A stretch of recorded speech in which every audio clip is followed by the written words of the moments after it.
On the Tranquillity of the Mind by Seneca.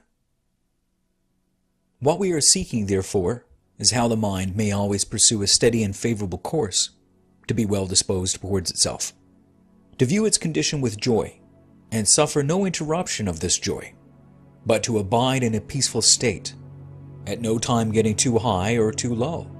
This we shall call tranquility. Let us seek in a general way how tranquility may be obtained, and then from this universal solution others may pick and choose that which is most suited for their own disposition. In the meantime, we should first become aware of our potential shortcomings as a human being, so each in turn may discover for themselves where they are likely to slip up, and so that they may recognize their own share in such character defects, and to what degree they are affected by it. Through such self-reflection, we may discover that our persona, that is, our face that we are showing to the world, is by far more entrenched in shame rather than pretense or duplicity.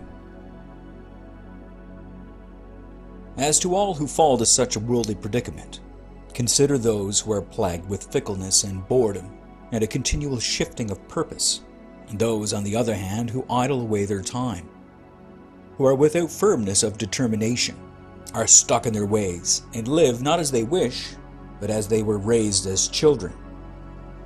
The characteristics of this malady or sickness of man are numerous, but result in the one effect: to be dissatisfied with oneself and with life.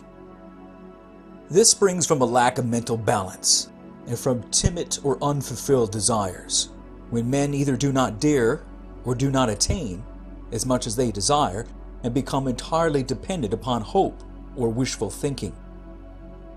Such men are always unstable and changing, as must necessarily be the fate of those who live in a state of suspense. They strive to attain their wishes by all means, instructing and compelling themselves to do dishonorable and difficult things, and when their effort is without reward, they are tortured by the fruitless disgrace and grieve, not because they strove for what was wrong, but because it was unproductive. Then regret for what they have begun lays hold upon them, and the fear of beginning again. Agitation creeps into the mind, because they can neither rule nor obey their desires, and the hesitancy of a life which fails to find its way clear, and then the dullness of a mind that lies torpid amid abandoned hopes. From this comes boredom and dissatisfaction, and the wavering of a mind that finds no rest anywhere, and the sad and spiritless endurance of one's leisure, especially when one is ashamed to confess the real causes of this condition. And a lack of self-confidence drives his torments inward like a rusty dagger. Repressed desires within restricted space from which there is no escape strangle one another. Hence stems melancholy and grief, and 1,000 fluctuations of an unsettled mind, held in suspense by former hopes, and then reduced to sorrow when they fail to manifest.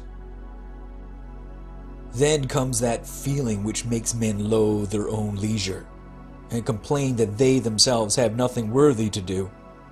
And there is also that dreaded feeling of jealousy while pondering the advancements of others. For their indolence fosters envy, and because they could not succeed themselves, they wish everyone else to be ruined. Then from this disgust of the progress of others, and the feeling that no progress will ever be theirs, they become outraged against fortune, and complain about the times they live in, and retreat into corners to brood over the trouble of the world until they become weary and sick of life itself. Now let us focus our minds on the affirmative. Consider whether your nature is better adapted to active affairs or to private study and contemplation, and you must turn towards that course to which the bent of your genius shall direct you.